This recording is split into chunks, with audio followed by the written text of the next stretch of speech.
Ernie, do you want to go first? I'd say ladies first. Can you introduce yourself? Kali dahotalari ni yung gets.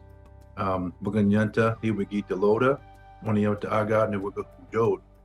So what I said there was, hello, my name is Ernie Stevens the third. Dahotalari is my Oneida name. It means he speaks as he comes this way.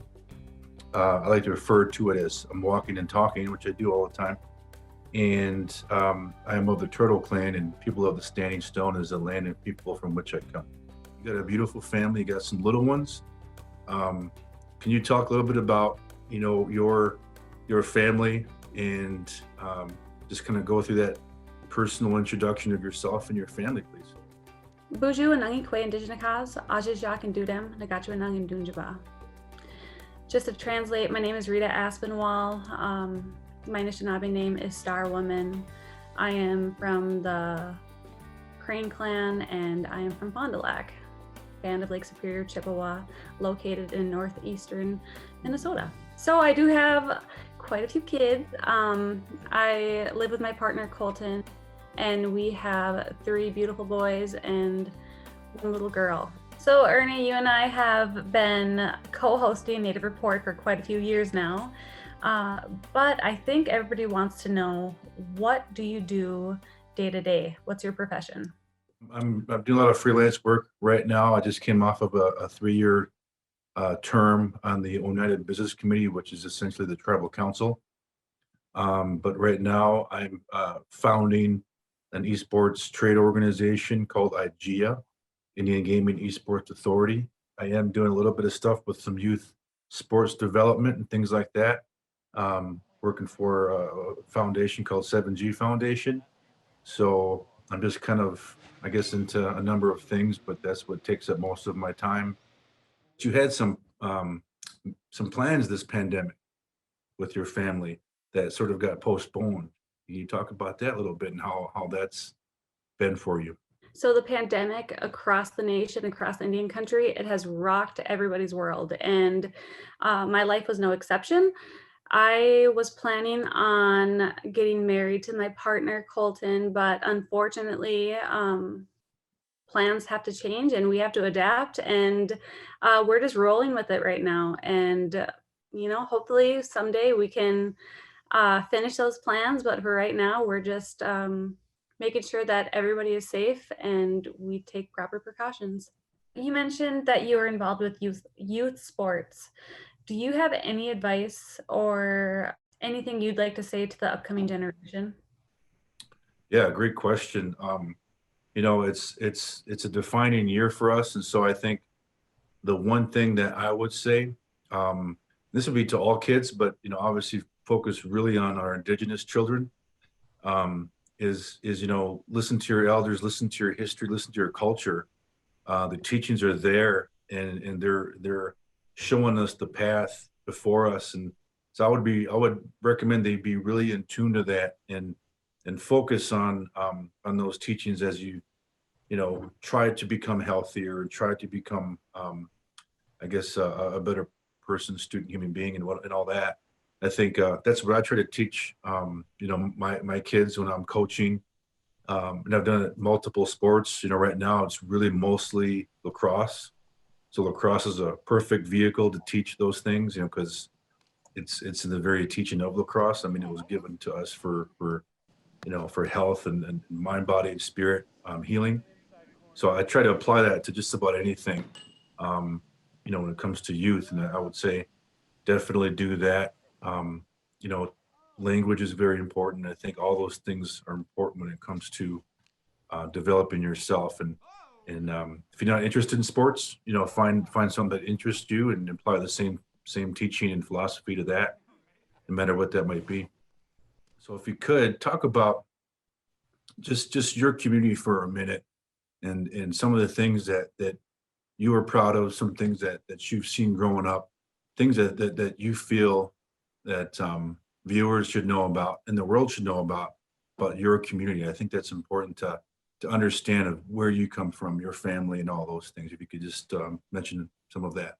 One thing about Fond du Lac is that we help each other. I mean, it's it's all over the world, I know it, but Fond du Lac, you know, if someone's in need, there's gonna be a neighbor, a relative helping you out. One thing that is really, really prevalent is healing. There's so many different forms of healing across Fond du Lac, but one form of healing that I'm a part of is the QAPAC. It's an Indigenous women's running group, and uh, you know they we created this group that has this space for Indigenous women just to run, heal, be together, bond, communicate. Um, and that has really helped me being away from my family when I moved up here. So I'm really grateful for all of the resources and all of my friends and families and loved ones that are up here that have, you know, embraced me and my family. I think it's a very powerful thing that you do in my community. Our women are our leaders. They inspire us. They've always been since the beginning of our time. And so we always look to that in other tribal communities, regardless of their societal approach. We always want to know what their women do and what their women think. And, when it comes to engaging or understanding their community, for example. There's women in there that have taught me more about my culture than I had the chance to know in my lifetime. And without them, I truly do believe that it'd be a different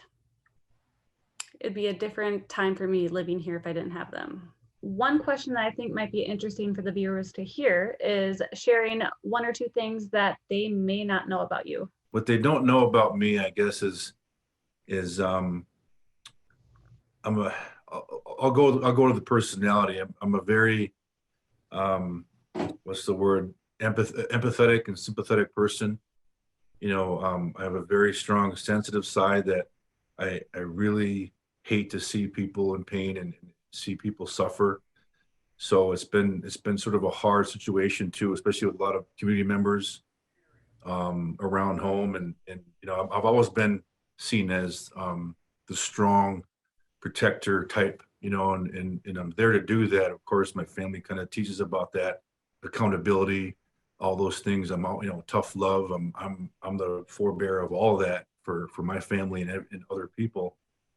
But I also understand people, that have this the soft side for I guess all living creatures, and I hate to see people suffer. So I guess not a lot of people know that about me, even though I'm a hunter. Um, you know, I hate to see animals suffer, and it applies to what I do as a hunter, fisher, and all those things. I just even plants. What is your favorite thing about hosting Native Report? I mean, besides working with you, yeah. Besides that, no, it's. I think it's just the people, and that's the people we work with. Obviously, yourself, Mike, Lance, the whole crew. Wonderful people that do a wonderful job, and I don't see all those inner workings, but I know for the most part, what it takes to do this show. And I think that's, I really appreciate that, and I'm proud of that. What got you into Native Report? What drew you to it? I understood you were a voiceover. You did some voiceover work. So talk about some of the work you did before Native Report, and what really drew you into wanting to be a part of it. Um, and just talk about that a little bit. I attended Fond du Lac, Tribal and Community College, and throughout my academics there, I I was modeling a little bit for, the yearly calendar, and it eventually led to a commercial for the Fond du Lac College. And I really attribute a lot of my success in that field to that commercial. It opened a lot of doors. Eventually, after that, I did some voiceover work for some commercials and radio scripts, and dabbled in a little bit of modeling, and it's just really fun. There was auditions for Native Report for the co-host position, and at that time I was really, really pregnant. I was about 9.5 months pregnant, and I thought, okay, why not? The worst thing that can happen is I don't get it. We have all these opportunities in front of us that if we just take that leap of faith and we just try something out of our comfort zone, good things can happen and come out of it. Ernie, reviewing back from all the seasons that we have hosted Native Report, which one was your favorite story to cover? The Ho Chunk Mounds story. It is a late summer afternoon, and the warmth of the day is slowly giving way to the coolness of the evening. I was always aware of that. When I was doing the tourism, there were some efforts to utilize some of these mounds as a tourism effort for the state. Forgetting the name of the legislation, but it was to protect the mounds. And to see the success of stopping that,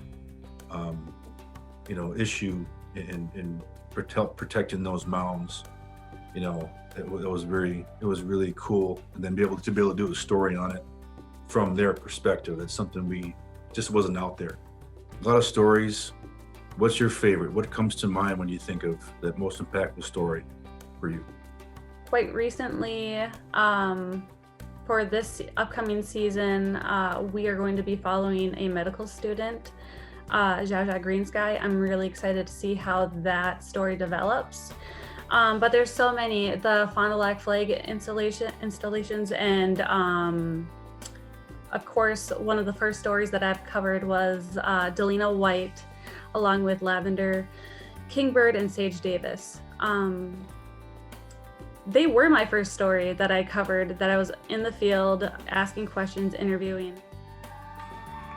I was honored to be asked to model one of the 15 beautiful creations by Delina and Lavender. They put so much into their art form. They take their traditional teachings that they have from their communities and they put them into their skirts, their dresses, their now scarves. It's limitless. I think they do jewelry as well. I just think having those strong Indigenous women role models is really important for me to showcase to not only my friends, my family, my loved ones. So I'm really grateful to have them as my first story and my favorite story.